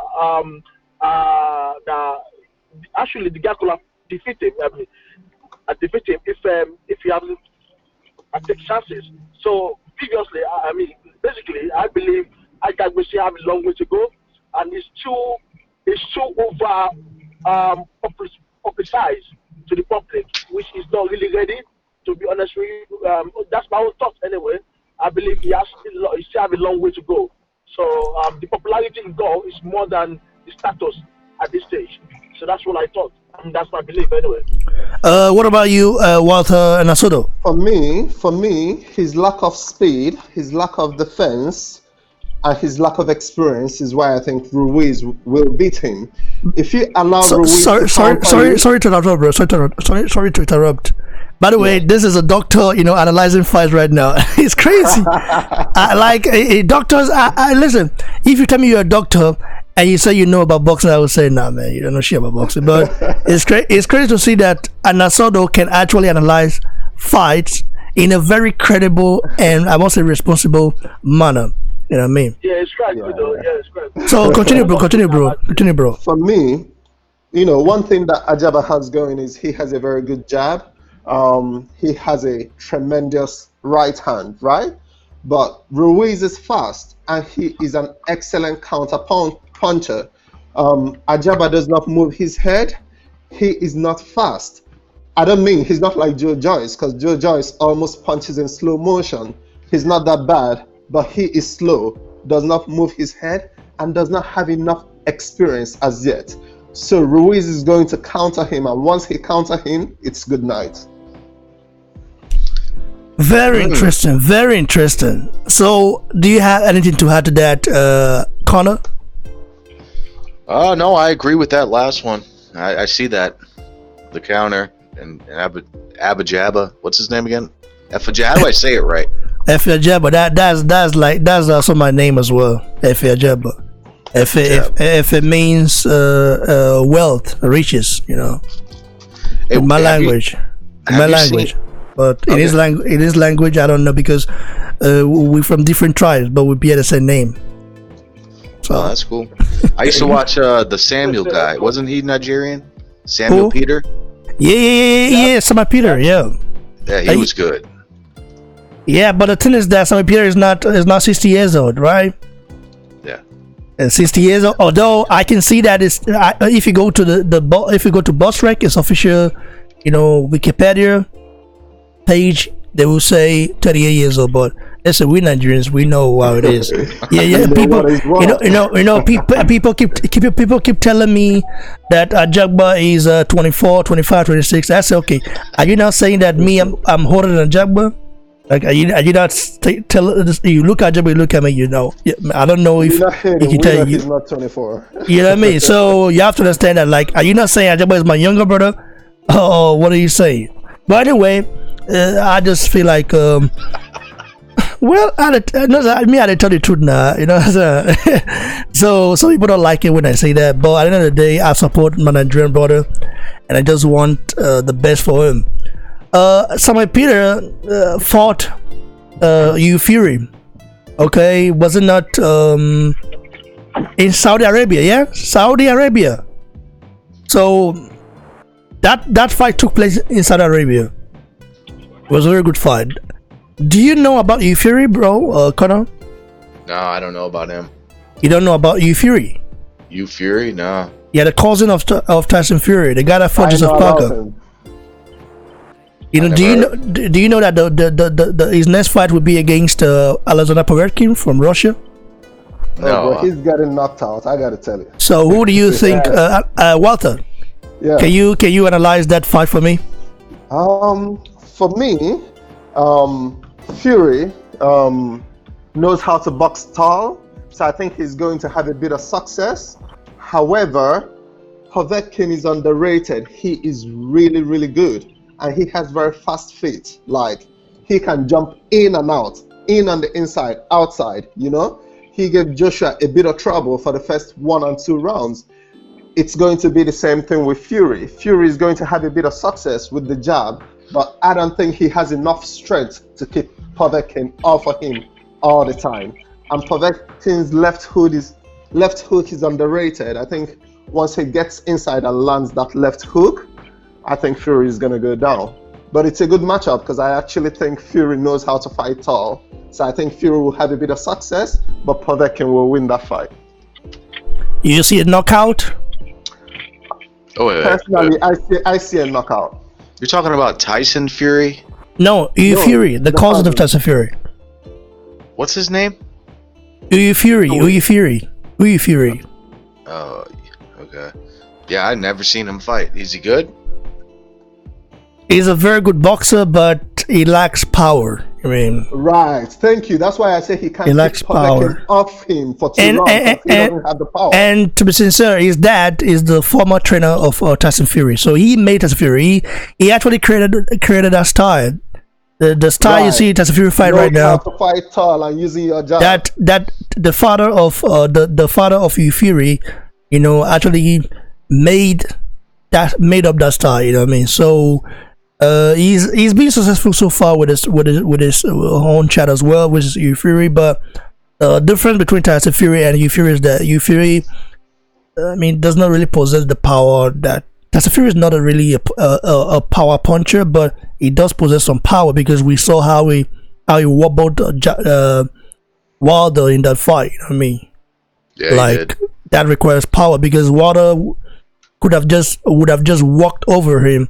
You know, if he was a guy that had no power, then would have just gone in there and tried to walk over him, but he couldn't because he fed the power of Tyson Fury as well. So Tyson Fury is not the most powerful guy, but he does Yeah. possess some power as well, which can actually do damage if you allow it to happen.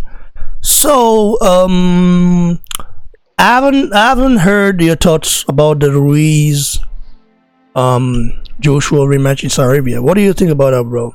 By the way, P, you can introduce yourself to the audience. Miles Connor. Hello? Well, yes. What are my thoughts on Ruiz and Joshua Joshua? rematch in Saudi Arabia. I was hoping it was going to be in Mexico. Why? Because they would have put on a huge event for that. It would have been packed. First heavyweight champion. It kind of, I do kind of think that Andy Ruiz is an underdog on that, even though he beat him. So I would like to see him at home with that advantage to face AJ, and AJ would have to go in there and beat him to prove that he's the heavyweight champion.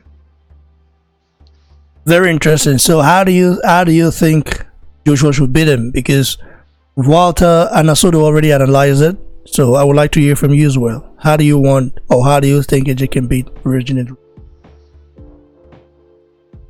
He has to land a couple punches like he did to knock out Ruiz, because obviously he can knock him down.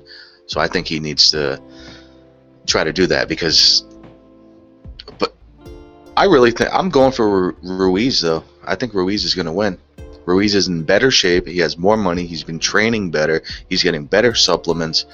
I don't think he's going to beat him. I really think that his style is perfect for beating AJ. You think so? So you don't think Joshua has to use his height and fight tall? Just jab him. I think he tried that. He tried that No, the first time. he didn't do that. No. He didn't do that the What first happened time. in the third round, he knocked him down, and he went on the inside thinking Ruiz was severely hurt. Now he knows not to underestimate Ruiz. He ain't gonna do that again. And if he fights tall using his jab, Ruiz has to come on the inside to land that punch again. If he doesn't let you on the inside, Ruiz's hands are too short. Do you see his hands? He needs to be on the inside to land something that can hurt Joshua. So now Joshua knows not to let him on the inside. Joshua came on the inside thinking he was already severely hurt. Came on the inside to unload and he got countered. Now he knows never ever allow him on the inside. Without him being on the inside, I don't see how he can knock out Joshua. Not happening. Very interesting. Yeah. Walter is really a boxing analyst. It's crazy how I can analyze stuff so well. Even though he's not really an hardcore boxing fan, and it's very interesting. I'll be in accident and emergency department in 2 hours from now. All right, bro. No problem. All good. So maybe we should let you go, so I don't have to waste your time, bro. No. I have a bit of time. When it's time to go, I'll let you know. Okay, no problem. So, what do you think about the Wilder Ruiz Ortiz rematch? Who do you see winning that bout, and how do you see Ortiz scoring maybe knockdown because he Is didn't that for score me? knockdown the first time. Yeah, for you. Personally, I say Wilder winning. I think Luis Ortiz is coming for a paycheck. I gotta be honest with you. His last two fights, he looked terrible. What's the name of the guy he fought the last time? The guy was rocking him, and that guy is someone that Tyson Fury, who has no power, knocked out. That guy was rocking Luis Ortiz. So Luis Ortiz, we know he ain't forcing. Christian Hammer. Thank you. This is someone that Tyson Fury knocked out. I know Tyson Fury has power, but he doesn't have Wilder type of power. He knocked out that guy, and that guy was rocking Ruiz Ortiz. Ruiz Ortiz couldn't knock out that guy. When he fought Wilder the first time, he came in hungry. He came in to beat Wilder. Right now, I don't think he's coming in. I think he's coming in for a payday, and of course, to please his god, Uncle Al Haymon. Very interesting. So people are saying on the live chat that Connor is ADBC. He's what? They say you're ADBC. From Mike Roy, he says Ruiz in better shape. You said Ruiz is in better shape than Joshua. Why do you say that? How is he in better shape than Joshua? I would like to elaborate on that. No. I didn't mean he's in better shape than Joshua. I meant he's in better shape than he was for that first fight. He's gonna come in way better. But how is he gonna come in way better when he already had a fight against Dimitrenko, and a week later, he got a Joshua fight? If I'm not mistaken, that means people forget he was preparing for someone very similar to Joshua. He had a fight with Dimitrenko, against Dimitrenko, a guy who has similar height to Joshua. He beat Dimitrenko up, you know what I mean? And then a week later, he got a fight against Joshua. That means he had back-to-back camps. You know what I mean? Like, he was already ready.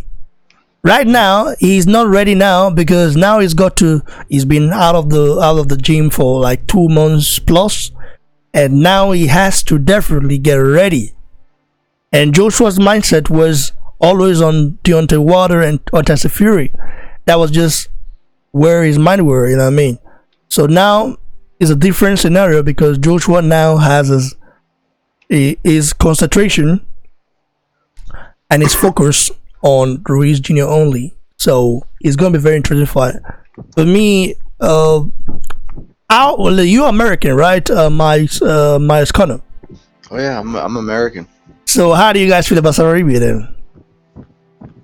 We feel fine about it. I mean, how do you feel about it? You want to go over there? You want to hang out over there? I don't. Well, bro. We're going to talk about it because some of the people from your country, fellow Americans, they've been very, very, negative about the country. So I would like to hear your thoughts. Everybody does have their own thoughts because your president is a very close partner to the kings of Saudi. You know what I mean? So in your country as well, America is an ally to Saudi Arabia. So I would like to hear your personal opinion as American citizen. My personal opinion. The first time I actually seen a live stream in Saudi Arabia was when Trump went there, and I was watching it live. And I don't know if you ever seen that live stream, but it was crazy. I couldn't believe what I was watching, and the whole time, the whole chat was saying, "Leave now." They had swords out. It was weird. But at the end of the night, I was like, wow. So nothing happened. It was cool. And they had, the places that they had were huge. There must be so much money over there. So I think Saudi Arabia is all right. Okay, obviously. So you don't have a problem with that. And it's interesting because, when it comes to the Middle East, people tend to have some agenda, you know what I mean, and some negative mindset. But I guess it's just the nature of humans, you know what I mean. What do you think about that, Walter Nasodo? Personally, if I had the time off from work and I had the money, I would go to Saudi Arabia. I got to tell you, I don't believe America is any safer than Saudi Arabia. Media always twist things how they want it to be twisted. Just like when I came to Jamaica for the very first time, I was told if you go there, you're going to die. Really, Jamaica is a very good spot to relax and. Exactly. But people will believe whatever they want to believe. I think Saudi Arabia is a good place to go. I thought it was going to. Actually, my sister was in Saudi Arabia like 3 weeks ago. She had the time of her life. She went alone. She did not take any man with her. She is single. She went alone. She partied. She had fun. And for her, it was very, very safe. So why will it not be safe for someone like Andy Ruiz, who is going to have a lot of security, have the best treatment, be in the best hotels? So, I think even Andy Ruiz knows it was just an excuse because he probably just wanted to get out of the rematch. For me. No. If I was Andy Ruiz, I wouldn't want to go to Saudi Arabia to fight. Why? No. Explain why. Everything he said, I wouldn't trust it. You're in a country where you can't even control anything. They're going to have Saudi Arabian guards probably guarding his house. I wouldn't trust any of that. But it's the same thing for AJ. That's why it's a neutral ground. I don't know. America would have been fine if he would have came back to America or. Really? So he can Mexico. Have the mental edge, so he can do whatever he wants. No, it got to be neutral because you know what? He gave him an opportunity that I can't say for a fact that he deserved at that time because he wasn't anywhere well placed in the rankings. He was probably like 20-something on the rankings. So he was chosen randomly. So he needed to be grateful for that. And the least he could have done is honor the contract. I don't know why he was 27 when he beat Parker. He didn't beat Parker to me. Brawling doesn't mean you win in the fight. He beat Parker. I watched that, and once I seen that, for the first half of the fight, for me it was 50-50. Okay. Miles Connor. Parker started boxing. Miles Connor, tell us why you think Androgino beat Parker. I mean, I watched the whole fight. I watched the whole thing. I sat up and watched it, and at the end, I definitely thought Andy Ruiz won. Why? I mean, it just looked like he was bullying. He beat Parker. He gave a better performance than AJ did. No. Okay. He was just a brawler in the fight, and he brawled really well for the first half of the fight until Joseph Parker decided to stop brawling and boxed. Then he outboxed Ruiz for the later half of the fight. I don't know, but the AJ fight, wasn't that kind of boring? Didn't that go 12 rounds as well? Actually, it's called boxing, bro. It's not street fighting or. It's not called brawling. Boxing, you have to score points. And do I think Ruiz won that fight against Joseph Parker? No, but do I think if he had been in the draw, does he deserve that? Yeah, maybe, because he did try in that Parker fight, but Parker landed more shots to the body. And Parker deserved it. And if you're a fighter, and you're fighting an opponent in your home, I think there's something called home advantage, right? Okay. Because it has to beat you convincingly. But when you break it down, the reason I thought Ruiz was good was that he fought like that up against Parker, because I think Parker is good. Yeah, Parker is good. But do you really think that Ruiz? Listen, Ruiz is a good fighter, a very good fighter. But is he a skilled fighter? No, he's not a skilled fighter. He's got the best, or if not the fastest hands in the heavyweight division. I think he has the fastest hands in the division. Right. Doesn't have the fastest feet, but has the fastest hands. Yeah. His hands are very fast. Like, it's crazy how that guy, listen, to beat that guy, you've got to keep him on the outside. Like, if Wada fights Ruiz Jr., Wada will have to keep him on the outside and land those right hands. Exactly. And he would. He definitely would. Yeah, this is what I'm saying. Wada will do that because Wada knows that he cannot compete with Ruiz, when it comes to the hand speed. In fact, Joshua has more Joshua hand speed is more devastating than Wilder's hand speed.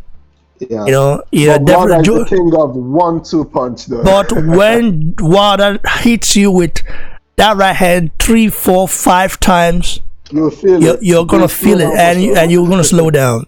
That's why you don't allow Wilder to hit you, because when he hit you with that right hand, he hits you with every of his, like it's like he generates the power in that right hand from, I don't know, maybe from the gods.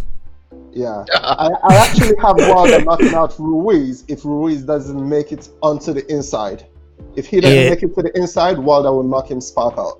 Yeah. Region is a very good fighter, no doubt about that, but he's not a skate fighter. You cannot say Ruiz, is better than Buster Douglas. Can you say that?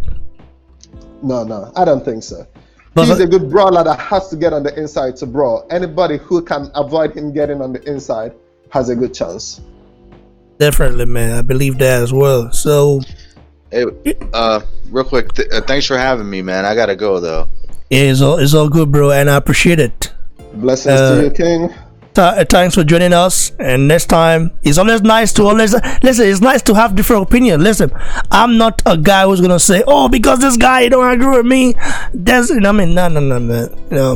I just keep it real, and if you don't agree with me, it's all right, because it's better to have different opinion than to have the same opinion. And then, because when people have different opinion, solutions to problems are more easy to find out, or easy to solve out than when people have the same opinion, because they think they are going into the right direction, not knowing that there are other ideas you can explore as well. So thanks for joining me, man. I appreciate it, bro. Catch you up next time. All right. So you there, bro? Oh, Yeah. No, you say you're going, right? Yeah, okay. I'm here with now Walter Sotos. Let's talk about let's talk small, more talk small guy. That's done. Yeah, very young. Title switch you to the pidgin English now. I'm not gonna lie, I can't keep it going for too long, but I did definitely speak on to an extent. Yeah. I just want to ask you some few questions. You know what I mean? Before we vermouth. So what are your thoughts about Rafa Akbajo? Do you know who Rafa Akbajo is? Yes, I've watched I think 1 or 2 of his fights. I think I actually watched it because I saw you put up some highlights. That's the very tall guy, right? Yeah. He used to be a basketball player. I think he's good. Has a very good right hand. I see him going places. Of course, he needs the experience, but I definitely see him going places. He's good. Okay. Do you think in his last fight, people complained? Okay, people complained that the opponent he fought, not his last fight, I think his last 2 fights, the opponent he fought was too small. Like, what do you think about that? People complaining and all that stuff. He's still a prospect, so. And let the guy have. You mean like too small in size? Yeah, like middleweights. They look like middleweights. They were not really. Honestly, it's good to fight smaller people. Joshua has been fighting a lot of big guys. That's Is why what I said. Is what I said as well. What I said. Right. So it's good to fight smaller guys. You need to perfect your style against smaller guys. Because if you used to fighting big guys, one day you're gonna get the smaller guy, and you don't know what tactic to use. So you gotta fight small, big, average. Fight everybody. Get the experience. So, people say that Joshua has always have problem fighting smaller guys. That's What right. are your response to that? How do you think Joshua can correct it? Because My response to that is it is true. And I wouldn't blame Joshua for almost all of his career. He has had to depend on his right hand to knock out people, and it always worked. But the truth is, someday you're gonna meet that person who you can take out with your right hand. At that point, you need to start using your jab. Jab. If you keep jabbing, they get distracted by the jab and they open up their defense. That's when you knock them out. I'll give you an instance. The Tarkan fight. That should have been a fight that Joshua would have won easily if he kept jabbing. jab, jab, jab, they will know when the right hand is coming. But if you keep throwing the right hand, they know when it's coming and they keep bracing it. I got to tell you, if someone sees, I'll give you an instance. The first time Wilder fought Bermane Stiverne, he was trying to forcefully knock him out. And each time the person sees the right hand, they brace themselves and they absorb it. The punch you don't see and you don't brace, that's what shakes your brain, you know? So whenever Joshua fought these shorter guys, he was trying to forcefully knock them out with his right punch. And that means you have to come down to their level for that right punch to land. No, you got to stand up right, establish that jab, keep it going. The jab is going to wear them down. The jab is going to take them out of their game plan. And of course, the jab is going to make them tired. And when you jab to the head and to the body, eventually they bring their head down. When they are rushing on the inside, that's when you land the right hand. If you keep trying to forcefully knock someone out, you can't knock them out because they brace mentally and physically to absorb the punch. For me, that's the mistake he made. You know, even in the Ruiz fight, even after the third round, come fourth round and sixth round, he was still trying to forcefully look for that right hand. No, when you force it, it doesn't come. Keep the jab going. Show them why you are an Olympic gold medalist. Box. Use your skill. Wait for that chance to open. When you land and that hurt, it's good night. You know. But I could understand the position that he was in. Wilder just knocked out someone in the first round. Your promoter is telling you you have to impress. TV companies are telling you you have to impress. The fans are telling you you have to impress. So you're like, you know what? Forget this jab. I'm just going to go there and forcefully knock this guy out. But the truth is, at the very top level, you cannot forcefully just knock someone out. Wilder was able to forcefully knock out Brazil because Brazil is too slow. Joe Joyce part 2. Brazil punches very slow and doesn't have any defense, you know? And Wilder is quick. He doesn't have the best technique. He doesn't have technique as good as Joshua. But one thing, he is very athletic and very fast. So it was an excellent matchup for Wilder to go in there and showcase and knock out the guy in one round. Now, Andrew Ruiz, Joshua. Feet-wise, personally to me, I believe Joshua has faster feet.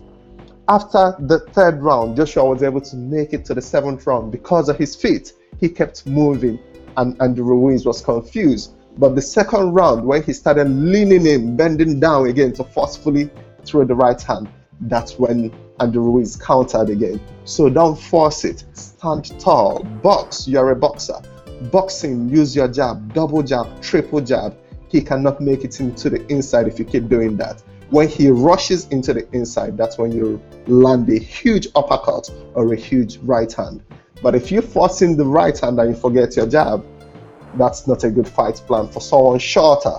Now, if he was fighting Tyson Fury, I would say go Mike Tyson type because you're the shorter guy. It's now your chance to get on the inside.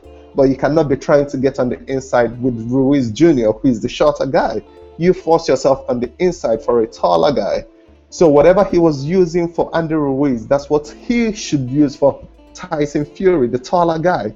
You want to force yourself into the inside, and unload through as much combination as you can. But if you rush in the inside for the shorter guy, they will counter you, you know. So this is his chance, like he said in some interview I was listening. This is his chance to, you know, perfect his boxing skill for the shorter guys. Because for shorter guys, you have to box until you find that right opening. If you watch Lennox Lewis, David Tua, if you watch Lennox Lewis, Mike Tyson, all he does is jab, jab, jab, jab, jab. When they make it to the inside, you have three things you could do. Lean on them. Trust me, when you lean on someone with all of your weight, they get exhausted really quickly. When someone comes on the inside, you tie them up. Mentally, they know now, let me stop coming on the inside. When someone comes on the inside and you land a huge uppercut, now they're wary and they know, okay, I won't rush onto the inside. Joshua didn't do any of these three things. His inside game against Andrew Ruiz was not good, I gotta tell you. I'm a huge AJ fan. His inside game was not good. Now, can he correct it? 1,000,000%. Because we know Joshua, he's totally dedicated. Because he's never been in a position where he has to tie someone up, He doesn't know how to tie someone up. I saw him trying to tie up Andy Ruiz. He couldn't do it. So rematch, I believe he will come back better. Talk to Klitschko. Of course, you don't have to talk to Lennox Lewis. He's a traitor. Talk to Klitschko. Talk to George Foreman. You know, will tell you. When someone makes it to the inside, he's a traitor, man. You just brought something up, man. Now, wow. Please analyze before you continue. Big traitor. I think one, he's part of the LDBC. So why would you have him in your corner? Two, I don't believe he genuinely likes Joshua. You know, I was just watching an interview the other day when he was saying, oh, when Tyson Fury and Wilder fought, Joshua was licking them. He was like, wow, these guys can really fight. I'm going to try to avoid them. Someone who likes you does not say such things. When someone starts to say such things, they genuinely do not like you. They're coming into your camp to spy and to get clout, called clout chasing, you know, and probably go back and give the LDBC information. So don't let him in your camp. Now, would he be the ideal person to teach AJ what to do? Yes, but I believe AJ knows what to do because it's simple. Make it on the inside, lean on him, tie him up, uppercut, push him. You know, I was watching George Foreman when he fought Joe Frazier. Jab, jab, jab, jab. As soon as Joe Frazier about to jump on the inside, he pushed his head. These are dirty tricks that you have to learn. You cannot box clean all the time. Boxing is a very unforgiving sport. You cannot come in there thinking to please everybody and to box clean. You know, trust me, Andy Ruiz was punching in the back of the head. These are dirty tricks. To be at the top of this game, you cannot play Mr. Nice Guy all the time. You got to be mean. You got to play dirty sometimes. If he makes it on the inside, put out your elbow, you know, do whatever it takes, because that's what these guys are doing. You know, he held Joshua, punched him in the back of the head. Nobody was complaining about that because you know what? That like he's hungry. He did whatever it took for him to win. So Joshua has to employ the same tactics. Make it on the inside. Lean on him. You know, Joshua has the strength. Lean on him, and he's gonna think twice about jumping on the inside. You know, so I believe Joshua will win the rematch. If he doesn't win it by knockout, because personally, I don't want him to force the knockout. If you force it, you're going to use up more energy than you should, and that means potentially you're going to gas. Not a good idea. So jab, jab, jab, allow the knockout to come naturally. If it doesn't come naturally, take it to a unanimous decision, no problem. At this point, getting back your belt is the most important thing, you know. But I believe he has all the attributes to beat this shorter guy. I know he likes to use Mike Tyson style, go for the knockout and all of that. Save it for the taller guys. For the shorter guys, if you force knockout, they will counter because it's easier for them to counter when you come on the inside. So keep them out of range, box them, jab, jab, jab, make it on the inside, tie up, uppercut, lean on them, and he wins the rematch easily for me. That was really really good, bro. Thanks for joining me. I appreciate it. Maybe I would try. Maybe you should try. You know, come on to the podcast. Yeah, definitely, man. I'd love to. I love sports. Or join me whenever I I'll let you and let you know what's up when I'm going to record or do some stuff so that you can. Actually, it's crazy. Well, Ajibade is gone. I don't know what happened. I think Ajibade is, got busy, but he's also very, very knowledgeable as well. And it's nice to have you, bro. You're too much, brother. You're welcome. So we side for come for Nigeria. Like which state you for come? I'm actually Igbo. I'm from Anambra State. Oh, Anambra State. Yeah. Interesting. I schooled in Anambra State. I went to primary school there. Are you serious? Yeah, Onisha. Is a Shima primary school. Oh yeah, I wouldn't know, but my dad went to school in Onitsha, so I'm sure he knows all about that. I went there. I went to the. It's crazy. It's always, and that's how I learned how to speak Igbo. I remember I even write Igbo at that time. Before, because my dad was working there. Maybe before they transferred him. Traveled. I tell people traveling is one of the best things you can do for yourself. Walter Well, Anasodo. yeah, it's a blessing to be here. Naso, I love boxing, Naso. Up Niger guy, up Niger. Too much, brother. Let's keep it going. Thanks for joining me. Next time I will holler you. All right. In fact, I've got some video. I've got some exclusive video coming soon. Since you don't have time, I would have said let's analyze together. But since you don't have time, I will do it myself. Then no problem. I'll go, bro. Yeah. But I'm always here, man. Let's do some work. Yeah, no problem. Respect, bro. You're too much. All right. Blessings to you. Thanks, bro. Respect. Bye. All right. Bye-bye. So that was Walter Anasodo, a Nigerian based in Jamaica. You know, a doctor who can actually analyze fight very well. I'm surprised, by the way. So shout out to the guy, and I know you guys liked his analysis, and you would like to have him back. Definitely, I will always contact him and ask him if he's free. You know, if he's less busy to jump in, and of course do some stuff together, man. That's how it is. Stay blessed, stay hungry, stay humble, guys. I'm not seeing I'm not seeing enough likes here. When I click the like button, I'm gonna click the like button. At the front of my handle, click the like button if you're watching right now, man. And it's been a long journey, almost 2 hours. Damn. And click the notification bell icon. Let me see if I can show you guys right here, so that anytime I drop a new banger, you'll be notified.